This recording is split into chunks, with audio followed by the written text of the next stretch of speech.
Hey, this is Adam from Daily Faceoff. I'm just going to do a quick explanation video on how to figure out line matching. As you can see, I've got DFO opened right now. I'm just going to use the Calgary game tonight against Ottawa as an example. I've also got Natural Stat Trick opened. Normally, I would use Corsica, but as version 2 kind of gets built up, um, just easier right now to use Natural Stat Trick. So the first thing I'll look for is just to check the lines. So tonight you've got Goudreau, Monahan, and then Curtis Lazar is going to be Calgary line 1. I would just open a document just so you kind of have something to keep track of this stuff with. So Calgary 1.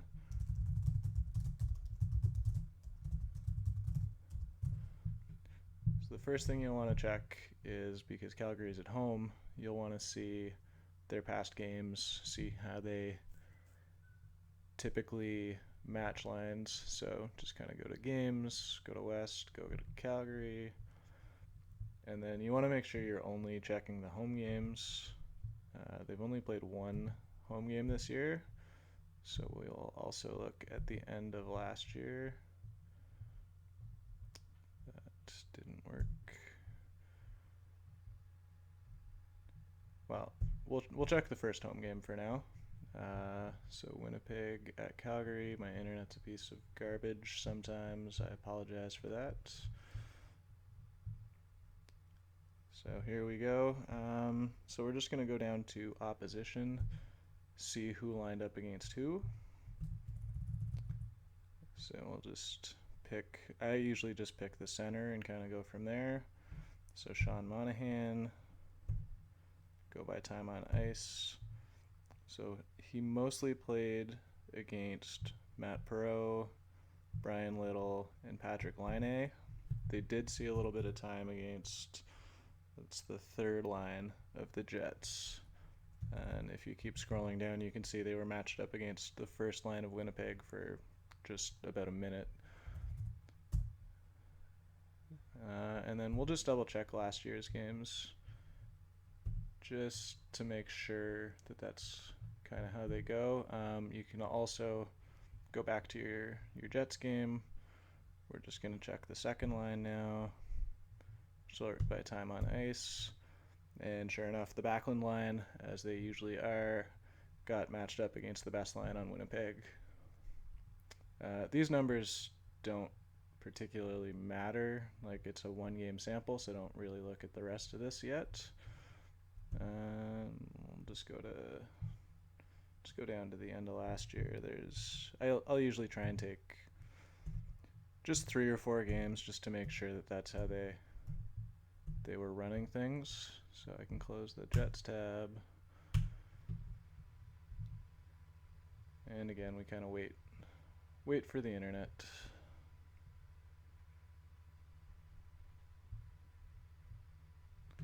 I'll just pop Word back open. So Calgary 2 is Frolik, Backlund, and Kachuk. Okay, so last year against the Sharks, this was I think in March. Scroll down. We'll just take Backlund for right now. Sure enough, he played against Pavelski, Thornton, and Carlson, so I'm assuming Carlson was line 1 that night. And Goudreau and Monahan. Again, they kind of saw a mix, but it looks like they were matched up against the second and third lines again. They saw almost no time against the first line. And let's check one more game. I can close these other ones. So opposition. And again, I'm just checking on 5-on-5. I'm not checking all situations because that'll give you a wonkier read. So Backlund. This is a weirder one. Backlund kind of played mixed minutes against LA.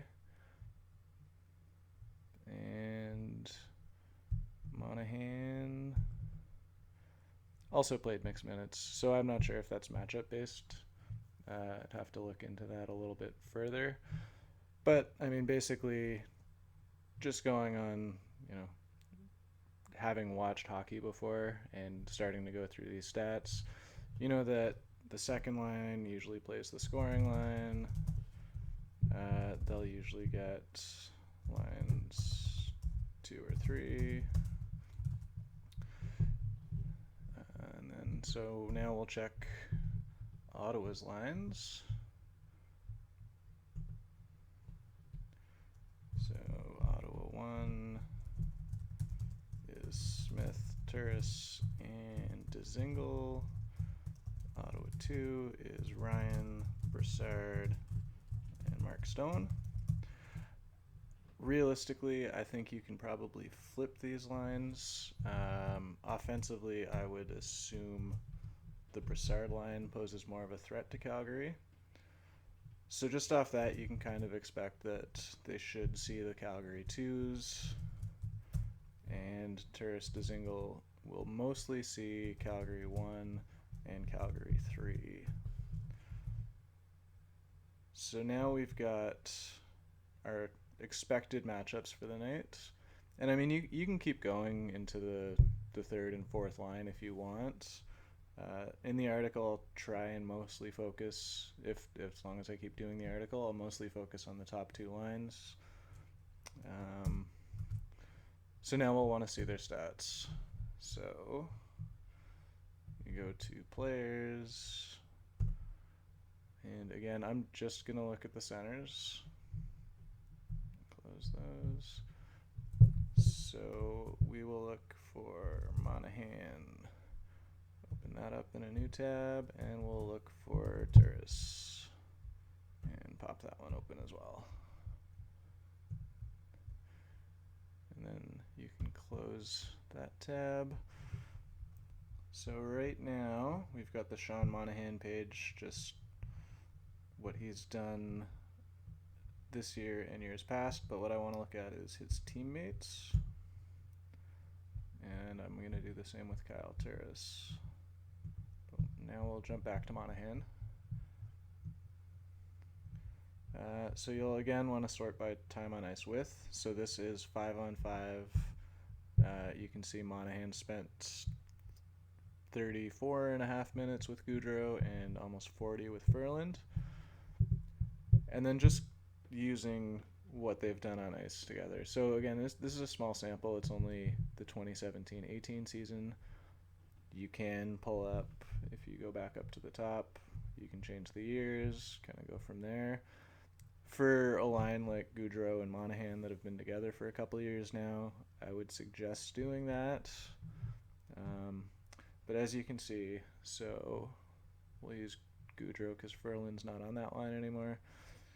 So in 35 minutes together, they've fired 42 shot attempts and 40 shot attempts against them. So they're a little over the 50% Corsi mark. Fenwick, I don't look at. You can look at actual shots on net. So with Gaudreau, Monahan together, they've had 23 shots on net and they've had 22 against. Goals for, I always ignore. And then the other ones I'm pretty interested in are scoring chances for and scoring chances against. So they're getting more shots, they're getting more shot attempts, but they're getting out scoring chanced. And they've got 22 shots against and 22 scoring chances against. Not ideal. You've got the scoring chance goals and then the high danger shot attempts. And as you can see, out of their 42 shot attempts, 9 were high danger and 12 high danger chances against them, which is not ideal for somebody that's, ostensibly a top line forward. So, I'd usually mark that down here, like 51 Corsi 4, 51 shots for, 46. And 42.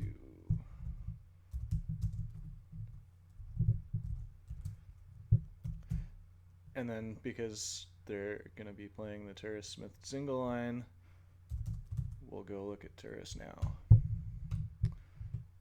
So Turris with his teammates, time on ice with, so Zach Smith, somehow 56% Corsi, and with Ryan Dzingel, he's at 62%, so I'll just give him 56. They are crushing the shots, so 61 shots for, 27 shots for 61% of the shots. Scoring chances, again, 18 to 15, 15 to 9. So they're not getting many scoring chances. Like 28 minutes, 18 scoring chances is not ideal. 18 out of the 38 Corsis are scoring chances. So again, not perfect. And then as you see at the end, you get the high danger as well. So not a lot of high danger chances for or against. You'd want that number to be a little bit higher.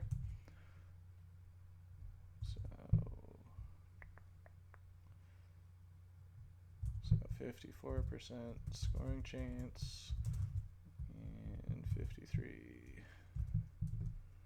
HD. And that would kind of be your one matchup for the night. So just looking on that quickly, I prefer the Smith Turris Dzingel line to Gaudreau, Monahan, and Lazar, especially Lazar. I didn't touch on him because he hasn't played enough minutes with either of them. If you wanted to, you could go back. You can find Curtis Lazar, just find his summary just to see what kind of player he is. As a Sens fan, I'm going to tell you he is not very good. So in 21 5-on-5 minutes this year, he's actually been pretty solid. But if you look at 33 games for Ottawa, he got pummeled. You get the point. 42% the year before in 76 games. Like, Lazar is not good. So that'll also help make my decision that I like Turris more. And then we'll just check the other matchup. So it's going to be Backlund and Brassard that we want to look at.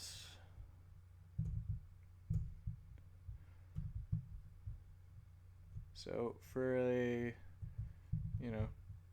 highly thought of defensive unit, they haven't had the best year. So for a leak with Backlund, sub 50% Corsi, shots for 44%, get killed in scoring chances right now, and high danger, not great.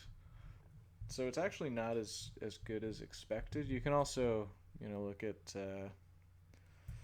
Kachuk, look at Frolik, whatever you want to, however you want to do that. You can also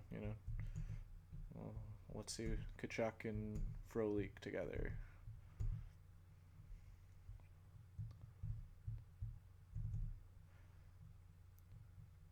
So again, minus sub 50, shots for is sub 50, scoring chances is sub 50. So it's not actually that great.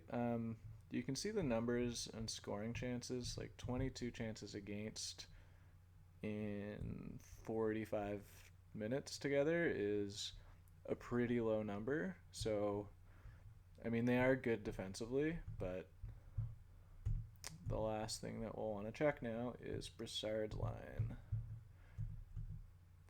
So Broussard playing with, we'll look at Stone first, so 30 minutes.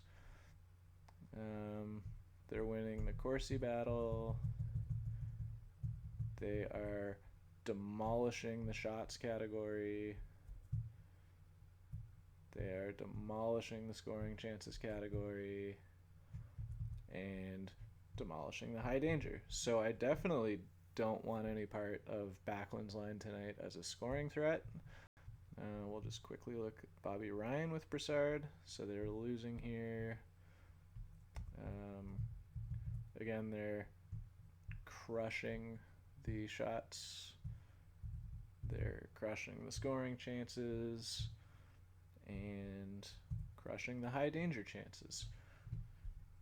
So to me, I'm right away going to lock Broussard in with Stone and Ryan as a stack.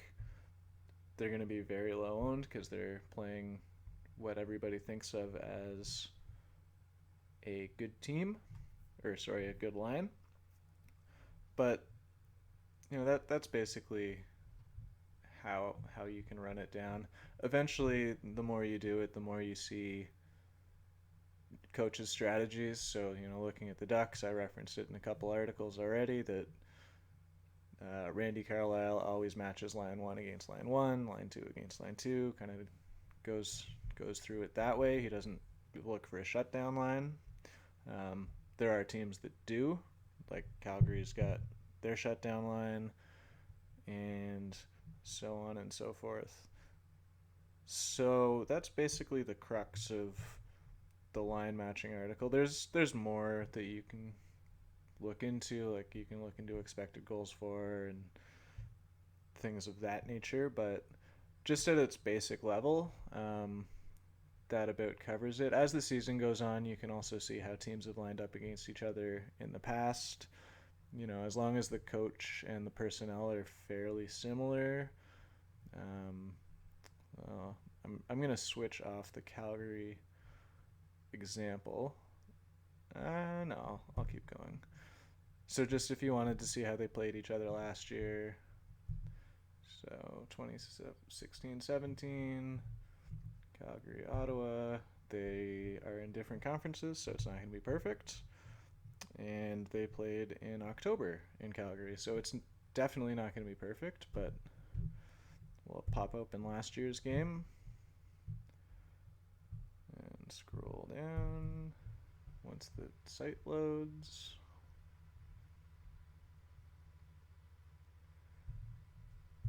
Look at opposition. So last year, Backlund played mostly against Mark Stone, Mike Hoffman, and Kyle Turris, which was the Sens' top scoring threat to open the year. And Goudreau, Monahan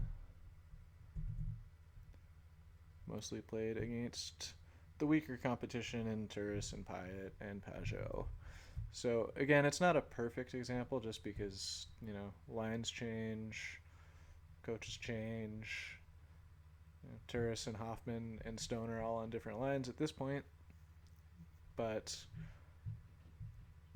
teams that keep their lines together, if you wanted to look at Boston's Bergeron line, things like that, it is definitely possible to also go that way. So later in the year, good way to do it as well. And that'll wrap it up. You can follow me on Twitter at @adailyfry. Follow Daily Faceoff. I hope you do that already. And if you have any questions, just reach out. The plan, I think, is to keep going on the line matching articles. I'm not sure yet. So, good luck.